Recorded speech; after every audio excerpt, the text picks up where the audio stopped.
Bon, je relance mon live parce que mon live a été coupé. Je ne sais pas pourquoi tous mes lives sont coupés, tous mes directs, je ne comprends pas. Rebonsoir.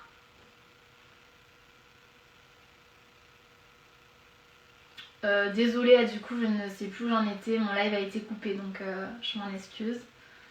C'est contre ma volonté, mais bon.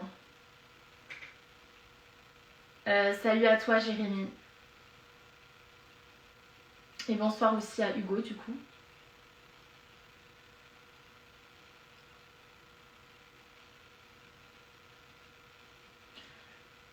Merci, Phoenix.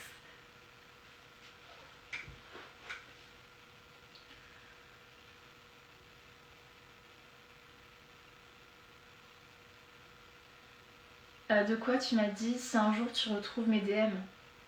Oui, bah Nicolas, il va falloir que je défile vers le bas alors, je pense. Quel est le sujet de ton live? Bah écoute, j'étais déjà en live il y a 2 minutes, sauf que mon live m'a été coupé. Je ne sais pas pourquoi. Ça commence à être pénible, hein. Quand c'est pas sur TikTok, c'est sur Instagram. Quand c'est pas sur Instagram, c'est sur d'autres plateformes. Je ne savais pas que je dérangeais à ce point quand même. Mais bon, visiblement, oui. Je peux rejoindre. Tu m'as envoyé une demande, c'est ça? Là, je vois qu'il y a Gabriel et Dimitri. Bon, vas-y. Je vais t'envoyer une demande. J'ai pas l'habitude de faire des duos avec des gens que je ne connais pas à l'avance, mais pourquoi pas. Allô? Allô? J'entends pas. T'entends pas? Ah, c'est bon. Attends. Bah, il y a un problème là. Pourquoi pas? Je vois l'écran noir. Donc, c'est ça. Ah, ça c'est normal. Euh, Y a-t-il un sujet particulier à discuter? Un sujet en particulier? Oui, euh, auquel il y aurait eu un débat à suivre ou...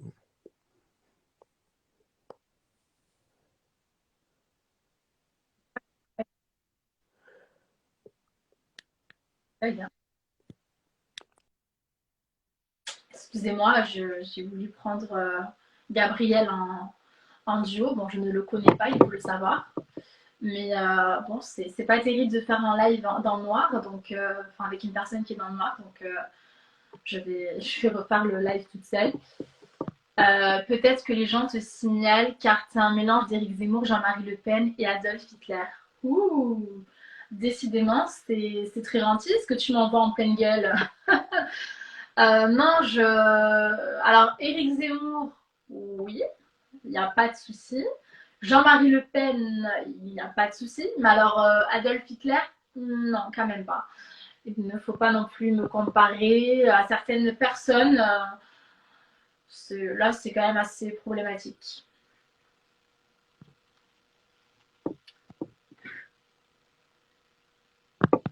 Gabriel allume la lumière. Du coup, il prend live. Coucou Tonia. C'est sympa de faire des duos avec des inconnus. Bah écoute, Tonia, des fois, j'essaye de m'ouvrir un petit peu à des personnes que je ne connais pas, on ne sait jamais. Tout le monde peut apporter quelque chose. Mais tu peux me rejoindre en live si tu veux, Tonia, vu qu'on se connaît déjà. De quoi défendre son opinion est tout à fait légitime. Mais oui, Hervé, je ne comprends pas pourquoi on devrait seulement être d'accord avec les personnes qui se considèrent comme gauchistes, centristes ou bien d'extrême gauche en fait. Je ne vois pas pourquoi les gens qui ont des idées de droite, des gens qui sont contre l'immigration de masse, n'auraient pas leur mot à dire sur la place publique. Enfin, en tout cas, moi, je ne me considère pas comme un danger pour le gouvernement. Enfin, quoi que si je pourrais l'être, parce que j'ai 24 ans, bientôt 25 ans, et je suis en train de comprendre de plus en plus quels sont leurs projets. Mais en fait, on est juste dangereux parce que on pourrait dénoncer leurs projets tout simplement, comment je pourrais dire ça, machiavélique. Mais sinon, on va pas tuer des gens, on va pas égorger des professeurs, je vais pas insulter des gens dans la rue. Voilà, donc non, je ne suis pas dangereuse. Je dis simplement qu'il y a des problèmes qui sont majeurs et je n'ai pas envie de vivre avec ces problèmes majeurs autour de moi, c'est tout. Là, j'ai la rose bretonne. Bon, j'espère que c'est des gens qui vont me parler et pas des gens qui sont.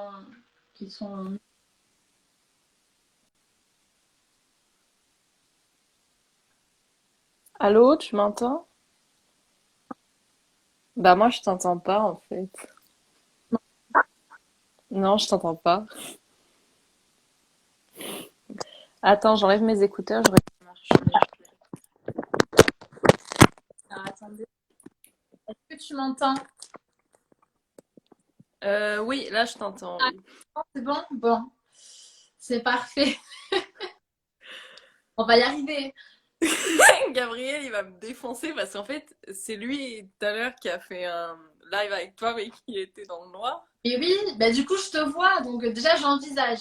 Tout à l'heure, Gabriel ne m'entendait pas, je l'entendais à moitié, mais au moins on se voit. C'est déjà ça un peu. On peut se parler en face à face, virtuellement. Oui, Gabriel, il a à peu près la même tête que moi en fait, grosso modo, mais en version masculine de 15 ans. Et moi j'ai 19 ans perso. Et en fait, là, je suis sûre qu'il rage parce que je suis en duo avec toi, alors que lui, il a pas réussi à enlever le noir de sa caméra. Tu lui diras que c'était comme ça. Il est sur le live, il a bien compris qu'il y avait des petits bugs techniques. Ouais, Mais du coup, toi aussi, tu fais partie des patriotes, tu veux défendre la France, tu tiens à la culture française. oui, oui. Après, je sais que chacun a un peu sa... Ah, merci Anthony, il nous complimente, tu vois. Merci. Et alors, il y a un peu plusieurs visions du patriotisme. Moi, je considère pas que les autres cultures, elles sont inférieures. Moi Moi, non. perso, je me suis vachement intéressée à d'autres cultures. Il n'y a pas de choses inférieures, mais comme il dit Jean Messia, que j'apprécie parfois, pas toujours, les autres cultures, elles sont belles, mais c'est pas les nôtres, effectivement. Donc, je pense qu'il faut développer la nôtre, en fait. C'est ça que je veux dire. Mais là où je te rejoins, c'est que pour moi, il n'y a pas de race inférieure ou de culture inférieure. Seulement, Oui, elles doivent rester chez elles. Et si des gens qui sont issus d'une culture différente de celle européenne ou française, quand ils viennent chez nous, ces personnes-là, eh bien, ils doivent s'adapter à ce que l'on est et non nous demander à nous de s'adapter à ce qu'ils sont. Voilà. alors, je sais pas comment tu as fait pour avoir autant d'abonnés avec ces idées-là, parce que il y en a qui se font censurer au bout de 100 abonnés. Donc, voilà. Je ne sais pas. Après, je pense que j'ai utilisé plusieurs stratégies. J'ai Mm. utilisé la stratégie de l'humour pour commencer. J'étais sur TikTok, donc je faisais des vidéos humoristiques avec un message derrière. Euh, En tant que femme, il faut savoir user de ses charmes, j'ai envie de dire, entre guillemets. Et ça marche, mais il faut savoir être astucieuse dans la vie. Et après, ensuite, bien évidemment, euh, j'ai concentré ma communauté sur les gens qui pensent comme moi. Mais je pense que si je n'aurais pas eu ce genre de discours, bien évidemment que j'aurais eu, je pense, beaucoup plus d'abonnés. Parce que j'aurais misé sur des choses qui font que tu aies plus d'abonnés en tant que femme, les danses, les contenus hyper sexualisés, tu vois. Mais j'ai pas choisi de faire ça, j'ai vraiment choisi de défendre mes convictions, quitte à avoir moins d'abonnés et à être détestée et me recevoir des menaces de mort, on va dire au moins 3 fois par semaine. Voilà. Ah, c'est sympa. C'est le prix à payer, on va dire. Tu le dis avec tellement de naturel. Oui, moi, je me reçois 3 menaces de mort par semaine. Tout va bien, quoi. Bah oui, écoute, là, si je sors dans la rue, dans ma ville, oui, je pense que il y a de fortes chances pour que des femmes m'insultent, pour qu'il y ait des mecs qui veuillent me violer ou me faire du mal, hein. Mais bon, j'ai envie de te dire, je ne peux plus retourner en arrière. Maintenant que je me suis lancée, j'assume. Mais bon, en arriver à vouloir du mal à une personne physiquement pour ses prises de position, je trouve que c'est quand même assez problématique. Mhm. Et moi, j'avais une question en fait. Pour toi, dans ton nationalisme à toi, parce que on va pas se mentir, à notre époque, il y a plusieurs versions Mhm. du nationalisme ou du patriotisme, parce qu'il y en a, ils préfèrent dire patriote que nationaliste. Bon, s'ils veulent. Mais je pense pas qu'il faut avoir une mauvaise vision du mot nationaliste, parce que c'est pas parce que les nazis l'ont repris que c'est un truc de nazi. C'est pas du tout ça. Mais, Après, bon, je comprends qu'il y en ait qui aient du mal, mais est-ce toi, dans ton nationalisme à toi, quelle place a le catholicisme? Surtout que t'es d'origine espagnole et italienne, oui. voilà, donc je me pose la question en fait. Déjà, il faut savoir, enfin, moi je ne suis pas catholique, je suis chrétienne. Après, j'ai été baptisée, enfin, je suis de confession chrétienne, on va dire, parce que ma famille. Euh, C'est-à-dire t'es protestante plutôt? Non, non, je suis pas protestante, je suis chrétienne. Enfin, comme en Espagne, ils le sont, ou en France depuis. Il y a des catholiques aussi, non, mais moi je suis chrétienne. Il y a le Mais christianisme. catholique, c'est chrétien justement. Bah alors, je suis catholique chrétienne, oui, alors, excuse-moi. Et On du va dire que je dis juste ça pour mettre coup, les choses au clair, parce que voilà, tu as le christianisme et tu as trois courants, catholiques, protestants et orthodoxes. non, non, mais moi c'est catholique, hein. C'est chrétien, chrétienne, catholique. D'accord. Bon, j'ai été lorsque j'avais 4 ans, mais moi, déjà, je ne crois pas enfin, je ne crois pas en une Dieu. Ça, c'est personnel, ça me regarde qu'à moi. Mais j'ai été Tu baptisée. crois pas en quoi? J'ai pas entendu. Je ne crois pas si tu veux, aux religions, à n'importe quelle religion. Moi, je suis D'accord. cartésienne, je crois plus en la science, même si je sais que la science peut être aussi avec la religion, mais j'ai décidé de ne pas être une pratiquante religieuse, voilà. Mais D'accord. dans ma famille, beaucoup de C'est personnes, culturel, tu veux dire. voilà, mais dans ma famille, ils sont tous baptisés et il y en a qui pratiquent, par exemple. Par contre, pour moi, si tu veux, l'Europe, dans sa culture et dans son identité, elle a le christianisme qui est collé à sa peau. Mais Oui.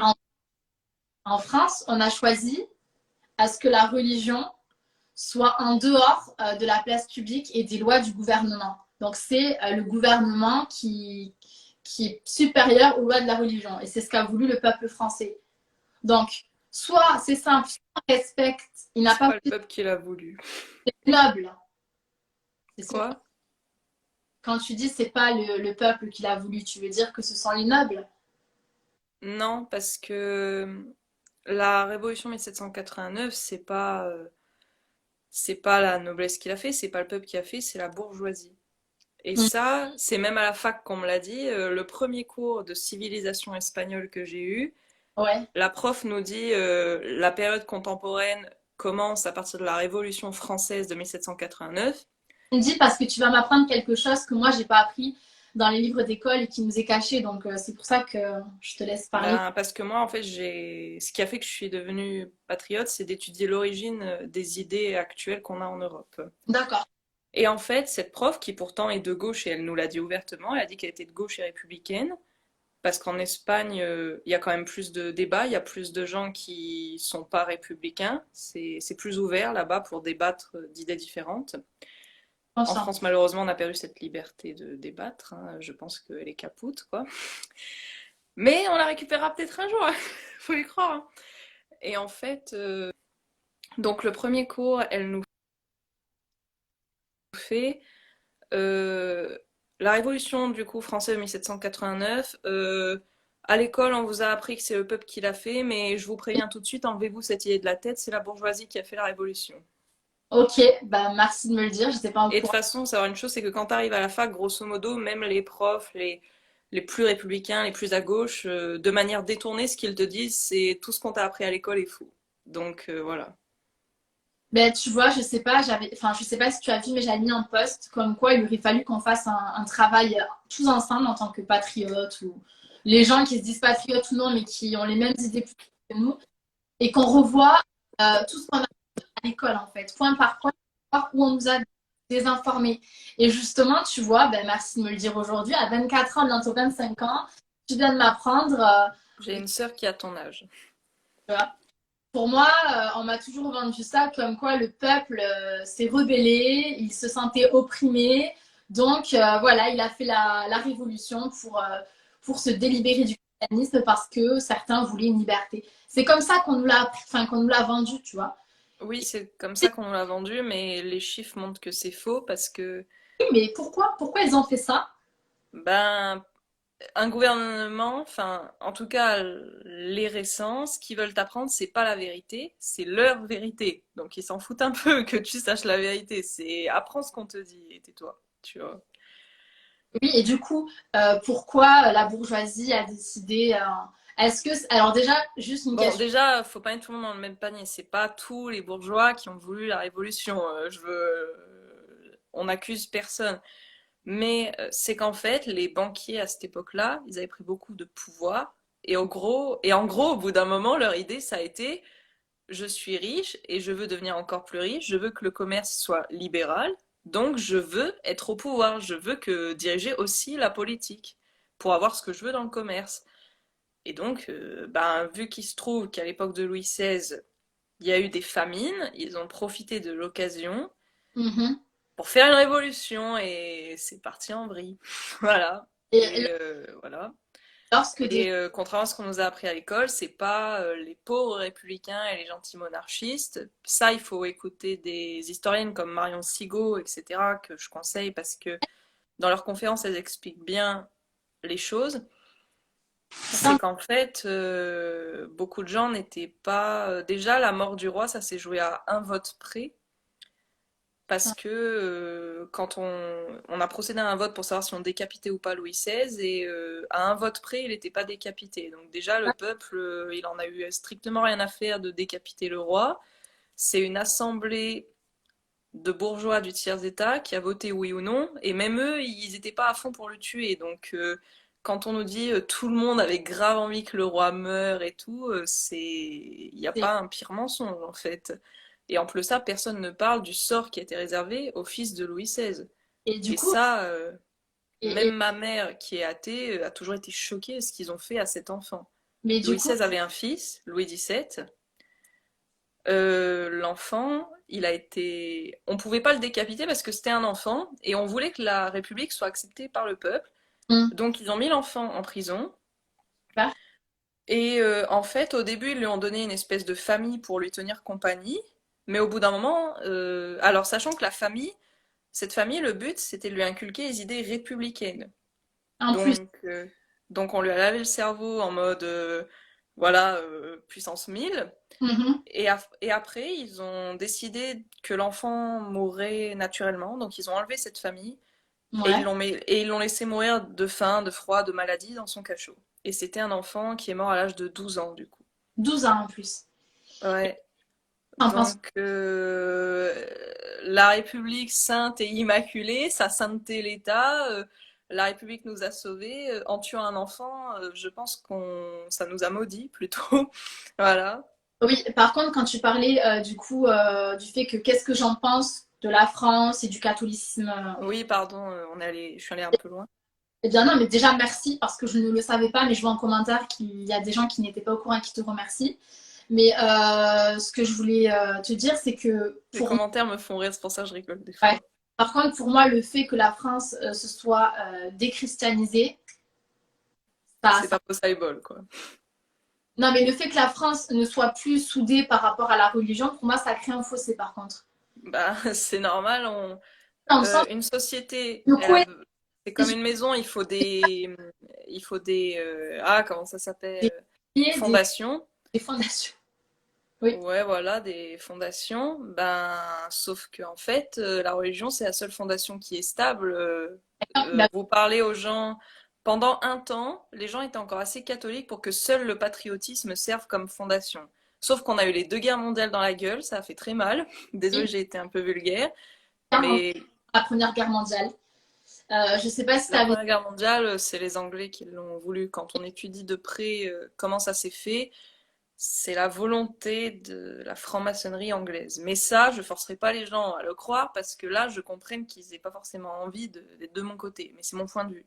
Par rapport à la Deuxième Guerre mondiale, j'avais vu Eric Zemmour qui était invité dans un plateau télé avec des intellectuels et il avait remis en cause la doxa par rapport à la Seconde Guerre mondiale. Il disait que dans les livres d'histoire, on nous apprend une certaine vision de la Seconde Guerre mondiale, mais qu'on ne nous dit pas forcément tout ce qu'il y a eu autour. Et du coup, des gens Oui. d'être un négationniste, etc.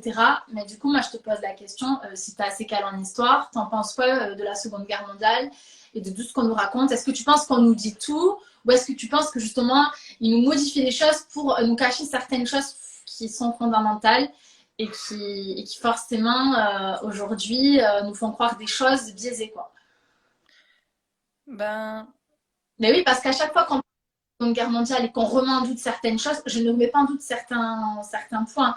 Mais quand on ose poser des questions qui sortent du cadre scolaire, de suite on est diabolisé. Alors est-ce que le fait qu'on nous diabolise, c'est pas pour nous cacher certaines choses qu'on a voulu nous cacher?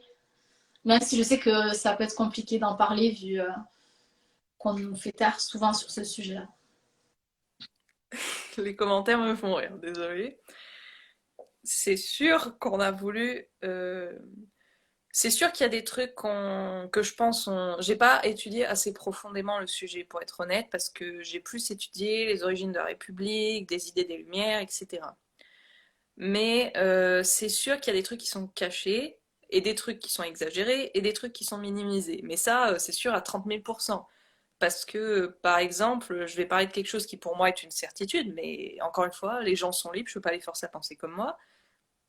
C'est que c'est les liens entre le parti socialiste et le parti nazi. Parce que le parti nazi, c'est des socialistes, c'est le national-socialisme. Alors, Donc, et donc, c'est compris dans le mot, donc tu peux t'aveugler volontairement, mais c'est marqué noir sur blanc. Donc, et le national-socialisme, oui, je suis désolée, c'est de la gauche. C'est des gens, ils ah, sont pour l'eugénisme, ils sont pour l'avortement, ils sont pour l'islam, parce que Hitler, il admirait beaucoup l'islam. et le moufti de Jérusalem était ami avec, enfin ils étaient amis les deux, Hitler et Oui. Jérusalem. Ils avaient un point commun, c'est détester les juifs tous les deux aussi, hein.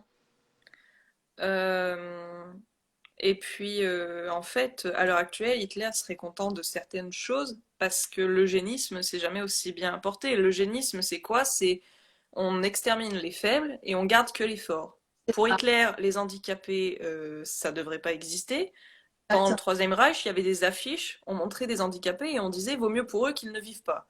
affreux. Je vois pas la différence avec la propagande de maintenant en mode oh, un enfant handicapé, chut. Voilà, on sait ce que signifie le chut. Ouais. Voilà. Donc ça pour moi c'est une évidence. Après, ben les gens veulent, ils veulent pas le voir, ils veulent pas le voir.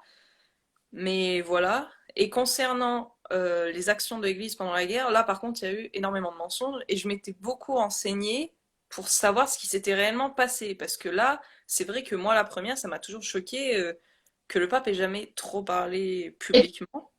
moi aussi, ça me choque. Voilà, ben je vais dire quelle Ben, était la situation moi, à l'époque. je comprends tout ce que tu me dis parce que comment dire, je suis en admiration devant toutes tes connaissances, honnêtement. Je ne pensais pas que ce live serait autant utile pour moi. En fait, Ben merci. Et moi, je te remercie de m'inviter parce que je trouve que ton compte, j'ai pas encore tout regardé, mais t'as l'air d'être quelqu'un qui veut vraiment se renseigner. ben oui. Donc, c'est agréable parce que c'est pas tout le monde qui veut des renseignements, voilà. Ah, si, moi j'en veux parce que justement, je le dis, j'ai été victime de l'idiocratie. Malheureusement, je suis consciente que mon élocution n'est pas terrible, que j'ai eu une instruction scolaire qui était médiocre. Et c'est pour ça justement que je suis énervée de plus en plus. Parce que lorsque je parle à des gens qui ont du savoir comme toi, eh bien on voit vite que dans le dialogue, je manque d'arguments. Alors que toi, tu m'en apportes. Ah, mais moi aussi, avant, j'en avais aucun parce que je m'étais pas renseignée. Et le problème avec l'école républicaine, alors, il n'y a pas tout de mauvais dans l'école républicaine, mais je suis d'accord, hein. Mais c'est en histoire surtout. Quand tu sors de l'école républicaine, t'as l'impression que tu es un intello des Lumières, que t'es super intelligent. Et en fait, quand tu commences à étudier certains sujets, tu te rends compte que non, en fait, que même en étant intello dans l'école républicaine, ben t'es pas un intello en fait. Non, Parce que le niveau est tellement bas que, en fait, t'es pas un intello. Même ma tante, elle le dit en parlant de ses enfants, elle dit, ils sont intelligents, ils ont des bonnes notes, mais ils ont des bonnes notes dans un niveau médiocre. Donc, est-ce que ça veut dire qu'ils sont vraiment intelligents? bah oui, aujourd'hui, quand tu as un 18 sur 20, ça n'équivaut à rien par rapport. Ben, par rapport à, même à l'époque où il y avait déjà séparation de l'Église et de l'État, école républicaine, l'école était bien, le niveau était beaucoup plus élevé. Mon arrière-grand-mère venait d'une famille ouvrière. Elle est née en 1927. Elle a été à l'école dans les années 30 et 40. Elle faisait aucune faute d'orthographe. Maintenant, tu as des gens en troisième, et puis même dans le monde du travail, qui en font encore des fautes graves, quoi. Oui, non, mais Donc, on peut pas nier que le niveau a baissé et on peut pas nier que qu'actuellement, si tu as un 18, ben, c'est malheureux. Ça, certes, ça veut dire que tu as travaillé et que tu as fait de ton mieux, mais mais ça n'y malheureusement, un 18 de maintenant, c'est peut-être un 12 d'il y a 50 ans, quoi. c'est Je exactement pense même pas que j'exagère en disant ça, malheureusement. ça. Et je me suis fait pourrir sur TikTok. Il y a quelques mois, j'avais fait une vidéo pour dire qu'aujourd'hui, on n'était pas du tout intelligent, que l'on se pensait intelligent lorsqu'on avait des bonnes notes, mais qu'en fait, le niveau s'est tellement abaissé qu'on ne doit pas se reposer sur ses acquis et toujours chercher à savoir plus. Et je me suis fait pourrir par tous les lycéens. On bosse comme des malades, mais je veux bien que vous bossiez comme des malades. Mais il ne faut pas nier que vous ne pouvez pas comparer l'époque d'avant où les gens savaient s'exprimer correctement et avaient un français qui se rapprochait plus de la langue de Molière, avec aujourd'hui des mots qui sont simplifiés et des programmes scolaires qui sont à côté des anciens programmes hyper faciles. Et Oui, l'emballage. surtout, comment on peut Et être un intellectuel quand on n'a pas plusieurs versions des choses? oui, Si tu compares pas tes idées avec d'autres, c'est facile d'avoir tes idées, hein, tu les as jamais confrontées. Donc, comme tu dis, comment est-ce qu'on peut être des intellectuels alors qu'on n'a pas vu les autres visions des choses? Comment tu peux dire que tu es un expert de la Seconde Guerre mondiale alors que tu n'as pas vu les visions Pourtant, moi, je remets les choses dans le contexte, hein, mes arrière-grands-parents étaient résistants et je n'idolâtre pas le régime de Vichy. Au contraire, je remets beaucoup en cause. La personne de Pétain, j'ai déjà un peu plus de respect, déjà parce que pendant la Première Guerre mondiale, c'est un immense général, et ça, tout le monde est d'accord pour le dire. Et parce que pendant la Seconde, je pense qu'il faut qu'on développe notre vision de lui pendant la Seconde. Déjà, il y a un moment, c'est même plus lui qui gouverne, c'est ses subalternes. mais oui, Donc, s'en prendre à sa personne, c'est de la lâcheté. C'est le régime qui était le problème, selon moi. Mais par contre, comment je peux dire que je suis pas d'accord alors que j'ai pas étudié leur vision à eux? T'es pas un intellectuel si t'as pas comparé. mais comment, Voilà. du coup, quelles sont tes sources pour pouvoir avoir, comment tu peux savoir la vérité si tout a été écrit par des gens? Comment t'inspirer de faits qui ont vraiment existé et en être sûr que c'est vraiment la vraie version du coup? Alors, ce qui se passe, c'est que il faut s'attendre à parfois tomber sur des sources qui sont fausses. Mais oui, vu qu'on n'était pas né à cette époque-là, que ça remonte à il y a très très longtemps, justement sur quelle personnalité reposer, sur quel historien, enfin c'est ça en fait, qui est le plus Voilà. Et important. après, quelque chose qu'on a oublié, c'est d'être humble, c'est-à-dire, même si on a trouvé quelque chose, accepter que à la fin, peut-être, on s'est trompé. Et ça, c'est quelque chose à notre époque, on a du mal parce que on pense qu'à partir du moment où un intellectuel a trouvé quelque chose, il a forcément raison, mais dans l'histoire, on a eu plein de grands intellectuels qui s'étaient trompés sur certaines de leurs grandes théories, donc ça veut rien dire. Comme la personne qui avait dit que la Terre était plate alors qu'elle était ronde. Voilà. Mais la personne n'était pas forcément mal intentionnée, c'est juste, elle avait tort au final, c'est tout, c'est des choses qui arrivent, c'est pas la fin du monde. L'opprobre va pas se jeter sur la personne qui a tort, voilà, hein. Mais tu penses que ceux qui gouvernent actuellement connaissent la vraie histoire? Ça dépend lesquels, parce que ça dépend si la personne est curieuse ou pas. Si la personne n'en a vraiment rien à faire, elle veut juste avoir du pouvoir et de l'argent, elle va pas chercher, elle veut pas savoir. Ça dépend s'ils sont intelligents ou pas. Et après, à force, j'espère pour eux qu'ils ne savent pas, parce que savoir la vérité et faire quand même le mal, c'est se garantir l'enfer, hein, malheureusement. Bah, c'est criminel en fait, tout simplement. Oui, bah après, il faut prier. Là, il faut avoir la foi, mais il faut prier pour leur conversion, en fait. Après, moi, je suis. La France et le catholicisme, ça ne se détache pas, en fait. Et je pense que notre culture, notre grandeur, elle peut pas revenir si notre foi d'avant ne revient pas. En plus de ça, j'ajouterais, avant de passer à la question que tu m'as posée, c'est-à-dire le pape pendant la Seconde Guerre mondiale. Mais même aujourd'hui, Euh, je ne le comprends pas. Par rapport à euh, ça, je ne le comprends pas. de Honnêtement. quoi? Ah, mais c'est pas le pape, le mec actuel. Et ça, je vais t'expliquer après Ah, pourquoi. d'accord. Mais oui, mais nous, on l'appelle le pape. Tu m'excuses, mais Oui, malheureusement. Mais là aussi, il y a des choses à apprendre, hélas. Mais voilà. ça, c'est pas du domaine de la France, ça, c'est du domaine catholique. Donc, j'y parlerai après avoir parlé du pape pendant la Seconde Guerre mondiale. Je termine en disant que... qu'est-ce que je voulais dire? Le, le Ben, écoutez, ça me reviendra.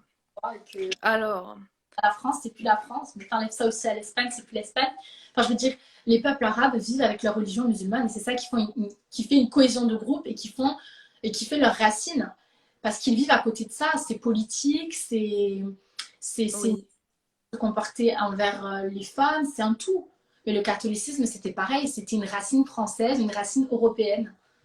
Oui, et puis Tourner autour de ça. avant, la France était tellement catholique, on était le pays le plus catholique du monde. C'est ça que les gens ne comprennent pas, c'est qu'on était plus catholique que l'Espagne ou l'Italie, qui sont des pays déjà réputés extrêmement catholiques. La France, c'était le pays le plus catholique du monde, je ne peux pas dire mieux. Quand on voit les gens à l'époque, quand ils voyagent en France, ils sont toujours choqués de la piété des Français. C'est que c'était le truc le plus évident. Ça se voit encore en certaines provinces, parce que je préfère dire province que région, et j'expliquerai après pourquoi. Moi, personnellement, la première fois que je suis allée en Corse, ce qui m'a choqué, c'est que j'ai jamais vu autant de gens dans une église. Donc, les Corses, ils ont gardé la foi d'avant, je pense. On va en Savoie, il y a beaucoup de gens à l'église aussi en Savoie, mais c'est vrai. Et puis même ceux qui vont pas à l'église, il y a des règles de vie qui ressemblent énormément aux règles de vie catholiques chez les Savoyards, j'ai trouvé. Et les Bretons et les Vendéens, c'est pareil. Il y a un fort catholicisme qui s'est gardé, et chez les Basques aussi. Et parfois un peu chez les Ch'tis, les Alsaciens et les Lorrains. Juste par rapport à ce que tu me dis, je remarque que les Basques, les Corses et les ont un caractère bien trempé. Oui. Est-ce que ça, je ne sais pas, mais est-ce que ça n'aurait pas un rapport au fait qu'ils soient tous très attachés à ce qu'ils sont par rapport à la religion, par rapport à leur identité? On sait très bien que les Basques ne se laissent pas faire, que chez les Basques, certaines immigrations ne sont pas bien vues. Et donc, Ah du coup, ben, le pire, c'est chez les Corses. Après, on peut pas tolérer non plus la violence. De un, ça donne une mauvaise image. De deux, c'est pas toujours mérité. On a eu cette fameuse histoire d'un Corse qui avait tabassé une femme musulmane parce qu'elle était en burkini sur la plage. Ça, c'est pas acceptable. En plus de ça, en soi, ce qu'elle fait, être dans une tenue couverte à la plage, pour moi, ça n'a rien de choquant en fait. C'est tant mieux pour elle si elle se court, voilà. Hein, et puis elle ne peut pas se forcer à se déshabiller si ça ne lui plaît pas. Et de base, quand on était catholique, je sais qu'il y en a que ça plaira pas, mais les femmes étaient couvertes à la plage aussi. C'est pas une notion catholique qu'arriver à la plage, on peut se mettre très dénudé. Mais je juge pas les gens, je dis simplement ce qu'il en est en soi. Mais je peux pas forcer les gens à agir comme moi ou quoi, mais je dis la vérité, quoi. Et ensuite, je vais passer du coup. Alors, je vais terminer en disant que de toute façon, la France, en regardant les chiffres, ce n'est athée que depuis le début des années 70. Parce que avant ça, on a vu les chiffres du pourcentage de gens qui allaient à la messe, etc. Il y en avait énormément. Et il y avait une vraie pratique régulière de la religion jusqu'au début des années 70. Les gens allaient à la messe pas que le dimanche, ils y allaient en semaine. Les paysans allaient à la messe avant de commencer d'aller au champ, etc. Donc on ne parle pas d'un truc de façade, on ne parle pas d'un truc qui n'était que l'apanage de quelques-uns. C'était une vraie majorité et une vraie ferveur populaire constante. Donc ça prouve que c'est pas une invention quand on dit la France était catholique jusqu'il y a peu, c'est 50 ans, c'était il y a pas longtemps. Début des années 70, c'est il y a pas longtemps. Et donc je vais arriver à la grande question. Ludovic, j'ai 19 ans et oui, Esteban, c'est mon frère. Parce que depuis tout à l'heure, il demande ça, donc c'est pour ça. Alors, en ce qui concerne du coup le pape pendant la Seconde Guerre mondiale, il n'y a pas grand-chose à dire en fait parce que c'est tout simple. Le pape à l'époque de la Seconde Guerre mondiale, c'était Pie XII, qui est mort en 1958. Donc, il est pape pendant très longtemps parce qu'il est pape à partir de 1934, je crois, et il est pape jusqu'en 58. Donc, c'est un long pontificat. Ensuite, Pie XII, avant d'être pape, il était diplomate du Vatican en Allemagne, sous l'Allemagne nazie. Donc, il connaissait le nazisme de l'intérieur. Il avait été diplomate là-bas. Donc, il ne faut pas s'imaginer un pape qui ne savait pas ce que c'était le nazisme. Il D'accord. savait aussi ce que c'était le communisme parce que quand on est diplomate, on connaît aussi les autres courants, on voit d'autres diplomates. Donc il connaissait parfaitement quelles étaient les idées dictatoriales de son époque. Faut pas s'imaginer un pape ignorant qui a rien fait d'autre que la religion dans sa vie. C'était un homme politique, on peut le dire. Il avait une vraie connaissance de la politique. Après, les paysans étaient beaucoup plus intelligents que nous, donc je veux bien croire qu'un pape était enfin, était parfaitement au courant de ce qu'était le communisme ou le nazisme. Comme Voilà. il était Et désolé de déplaire à certains, mais que ce soit le nazisme ou le communisme, ce n'est pas compatible avec le catholicisme. Parce que ça, c'est le pape Pie XI qui avait fait une bulle là-dessus, ou Pie X, je sais plus. Si on est socialiste ou si on est communiste, on est automatiquement excommunié. Donc on ne peut pas être nazi ou communiste et être catholique en même temps. Ça, je le dis parce que c'est marqué noir sur blanc. Je suis désolée si ça blesse des gens, et je comprends, si j'étais à leur place, je serais aussi blessée, mais je rétablis les choses parce qu'il faut comprendre la suite après derrière. Après, Euh, je rassure, T'as dit quoi? ici, il y a peu de communistes, hein. En tout cas, il doit y en avoir que deux, hein, j'espère bien. Ici, on est plutôt attaché aux racines. J'ai beaucoup de personnes qui sont attachées à leur religion catholique.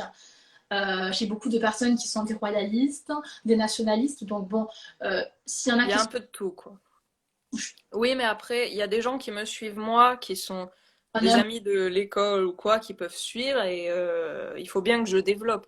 De toute manière, quand on a une idéologie qui est l'extrême opposé de ce que pense la majorité, il faut toujours se justifier, et c'est normal. Euh, on serait dans un pays catholique, les gens qui ne sont pas catholiques, bah, ils justifieraient leur choix face à la majorité qui n'est pas d'accord. Bah moi, c'est pareil, je pense pas comme tout le monde, donc oui, il faut justifier pourquoi.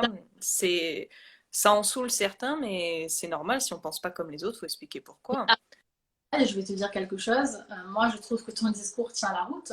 Moi-même qui ai été baptisée, qui ne pratique pas, je suis quand même attachée aux cathédrales, aux églises. Pour moi, c'est la France, hein. Mais il y a beaucoup d'athées qui y sont attachés aussi pour la culture.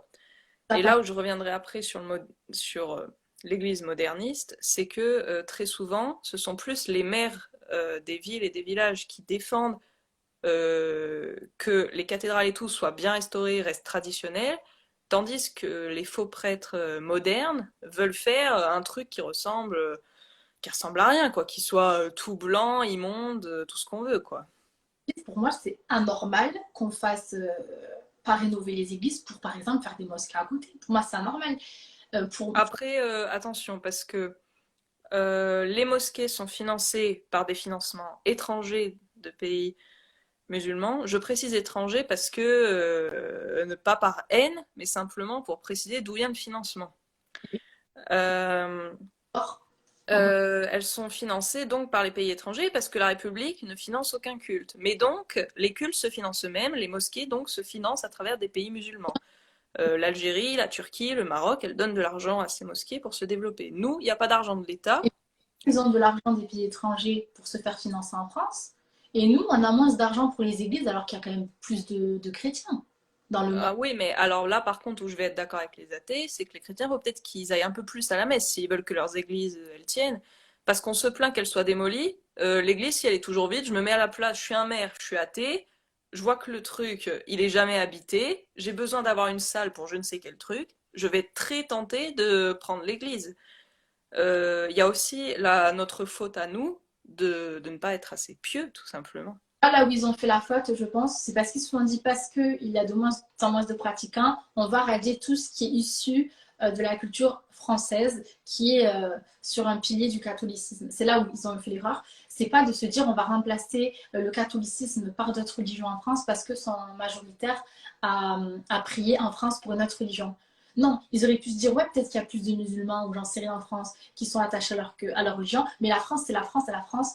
elle est issue du catholicisme. Donc, c'est là où je leur en veux, c'est de se dire parce qu'il y a moins de pratiquants chrétiens issus du catholicisme Non, protestant. mais en fait, ils font exprès, ils le savent, tout ça. Mais c'est simplement, en fait, leur discours tient la route, c'est que vous n'êtes plus pratiquant, votre église, elle sert à quoi? Là, Là-dessus, ils ont raison. Mais par contre, moi, je remanierai leur phrase en mode on vous a rendu pas pratiquant, donc maintenant on a le droit de tèche vos églises. mais c'est Mais ça. après, les catholiques, là où ils ont eu tort, c'est de se laisser être pas pratiquants. Et comment, mais non, mais attends, mais s'ils se sont laissés ne pas être pratiquants, je pense qu'il y a bien dû avoir une forte propagande et beaucoup de choses. L'école, La l'école, l'école. personne qui va blâmer celui qui a été malade de la propagande, pour la personne qui va blâmer celui qui a créé les conséquences. En fait, ce qui se passe, c'est que Jules Ferry l'a dit lui-même au Sénat ou à l'Assemblée. Jules Ferry, créateur des écoles laïques, gratuites et obligatoires. Le gratuit et obligatoire, je suis d'accord. Le laïque, bien sûr, je suis pas d'accord. Mais ça, chacun sa vision. Mais Jules Ferry, en tout cas, mot pour mot, il avait dit ça et on le sait parce que c'est noté dans des mémoires de l'Assemblée ou du Sénat, je sais plus lequel des deux. Jules Ferry a dit mot pour mot, le but de l'école républicaine est qu'à la fin, l'élève ne soit plus chrétien. Je crois que les termes exacts, c'est qu'à la fin, l'élève renie la religion de ses pères. Donc, clairement, le but de l'école républicaine, c'est que tu ne sois plus chrétien à la fin. C'est que tu ne sois pas catholique. Donc, toute la suite dans l'histoire est donc extrêmement logique. Ça va dans le sens de cette phrase, en fait.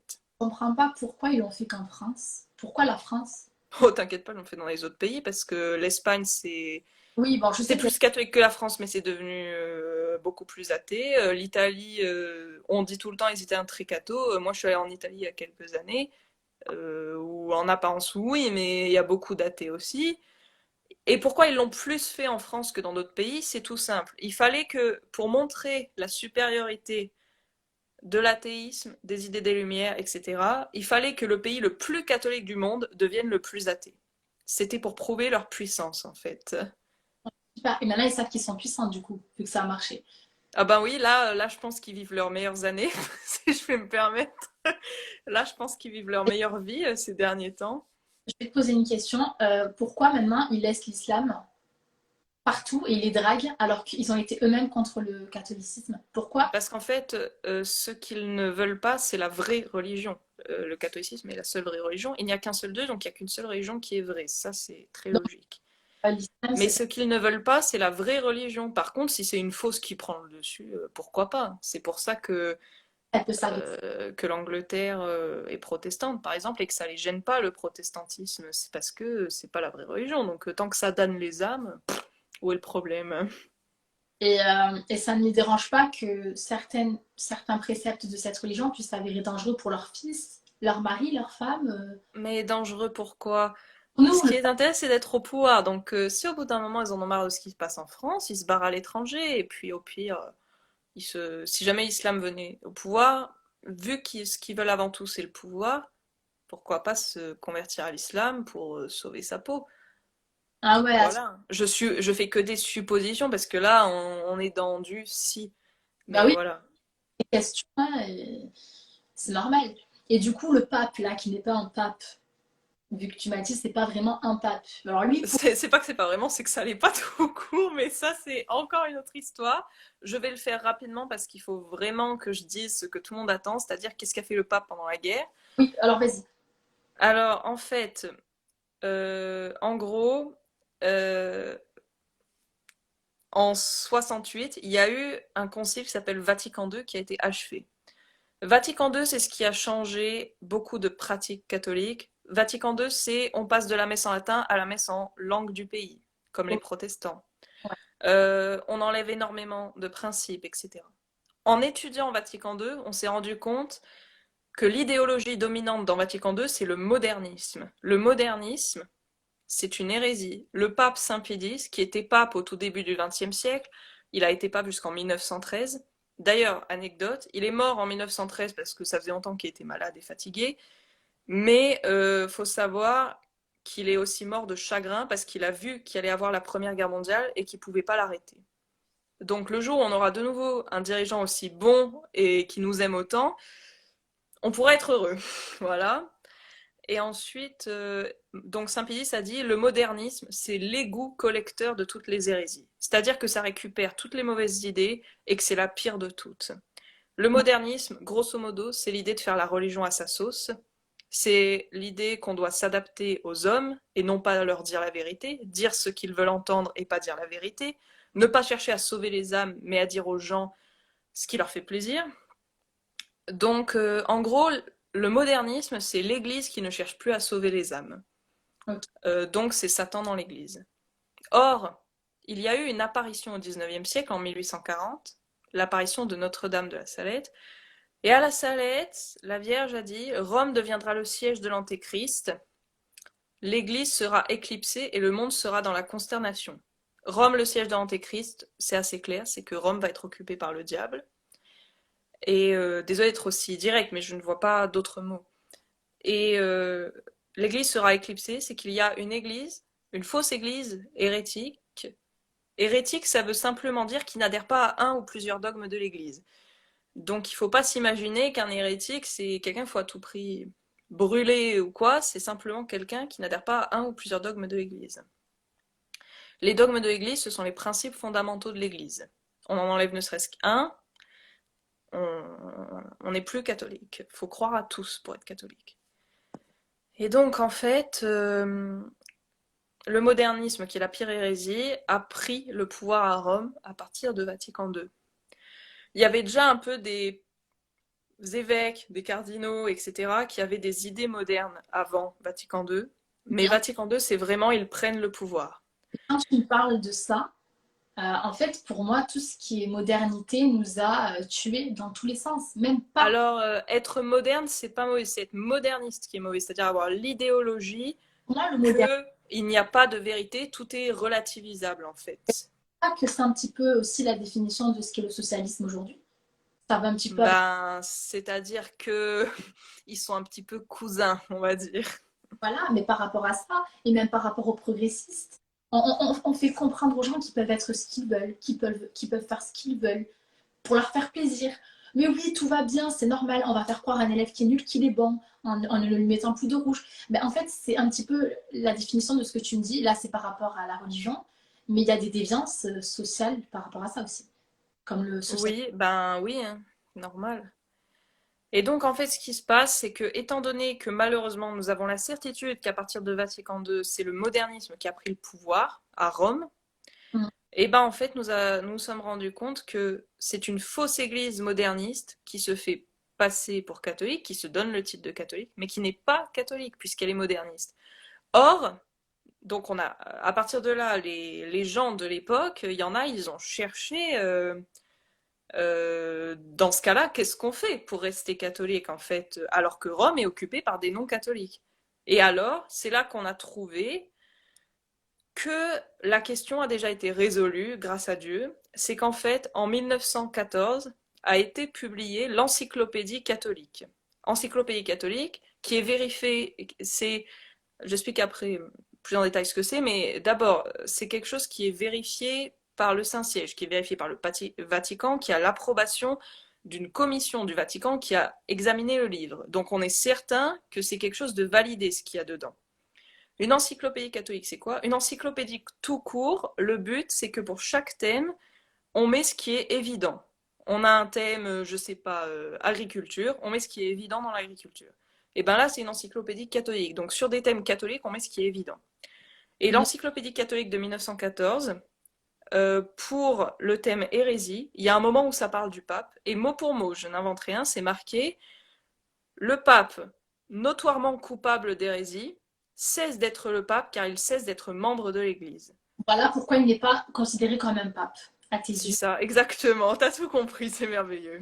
Ok, alors, Voilà. Voilà, donc en fait, ce n'est pas le pape, malheureusement. Je dis malheureusement parce que c'est sûr que moi, la première, j'aimerais que on ait un pape et que tout soit en ordre, mais en fait, notre pays n'est pas en ordre, mais l'Église non plus n'est plus en ordre, en fait. mais la question c'est pourquoi avoir menti sur les bases primordiales du catholicisme? Parce Pourquoi? que Tout simplement, le diable est puissant et il a réussi à séduire les prêtres de l'époque pour les faire adhérer à cette fausse idéologie. Là, c'est une cause mondiale, c'est-à-dire que Oui, on oui. réinvente.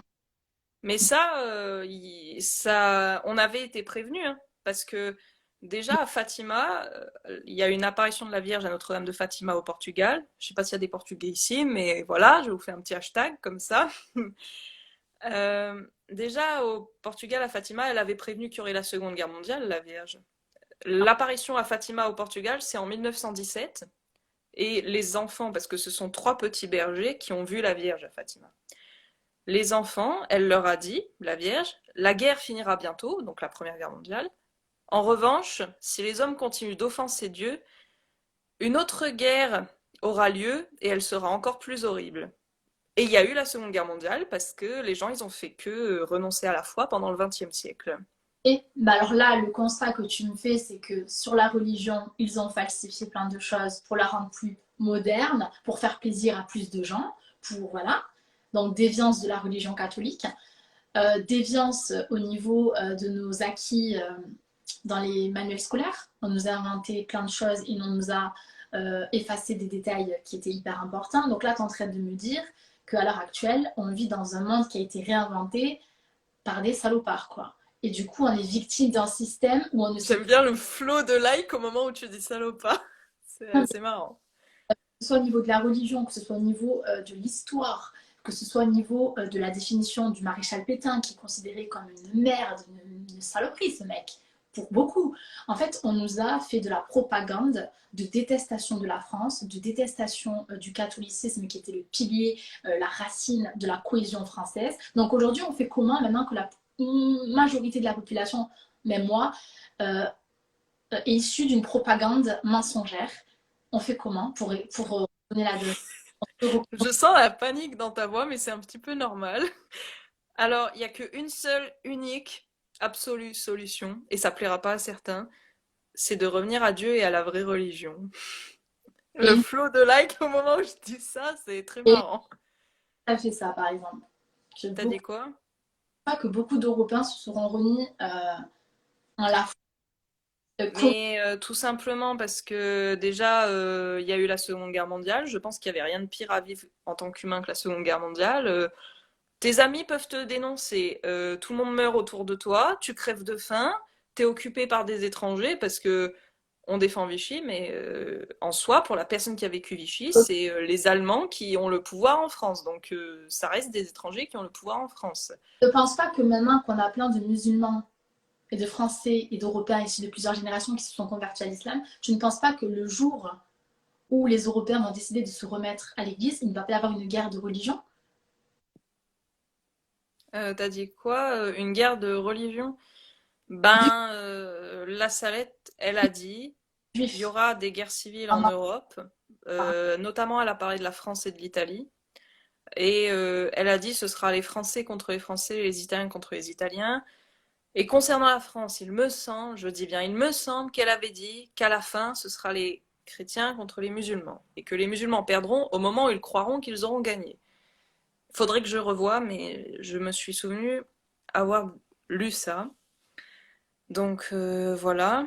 Ensuite, concernant, ben du coup j'ai clos, enfin j'ai fait le plus que j'ai pu pour expliquer la crise de l'Église actuelle. Donc voilà. Donc bah, en fait la crise est vite résolue, c'est que François n'est pas le pape malheureusement, et tous les papes à partir de au moins Paul VI, qui est celui qui a clos Vatican II, ils ne peuvent pas être papes puisqu'ils sont officiellement, notoirement, publiquement modernistes, donc hérétiques. Moi, le truc qui m'a choqué pour le pseudo-pape, hein, c'est que justement, je trouve qu'il ne défend pas du tout les intérêts des catholiques. Donc, Mais pourquoi un hérétique défendrait les catholiques? C'est assez logique, sa démarche, malheureusement. non, mais je sais pas, tu vois qui c'est, Eric Zemmour, même lui, ça m'a offusqué. Il l'a dit, mais Ben non, mais il y a plein de gens pas catholiques qui sont offusqués parce que au naturel, n'importe quelle personne intelligente se dit comment on peut être le pape et être de gauche déjà. Ça, c'est même un journaliste qui avait pété un plomb à télé qui avait dit merveilleux notre époque, le pape est de gauche. Et ensuite, comment on peut être le pape et pas défendre les catholiques? Mais de toute façon, c'est pas compliqué. Jusqu'à Pie XII, tous les papes défendaient les catholiques, hein. Il n'y a qu'à Oui, partir de Jean XXIII, celui qui a commencé Vatican II, et Paul VI, celui qui l'a clos, que les catholiques n'ont plus le soutien de Rome, en fait. Et c'est normal parce que la Rome actuellement n'est plus catholique, malheureusement. donc, là, le constat, c'est qu'en En fait, Italie, ils sont tranquilles, tu dis ça, Alison, mais hier, bah, c'est quoi, en pas gros. tant que ça, parce qu'ils sont vachement contrôlés par l'Église moderne. Et ils ont vachement des idées modernes. Donc, Ce...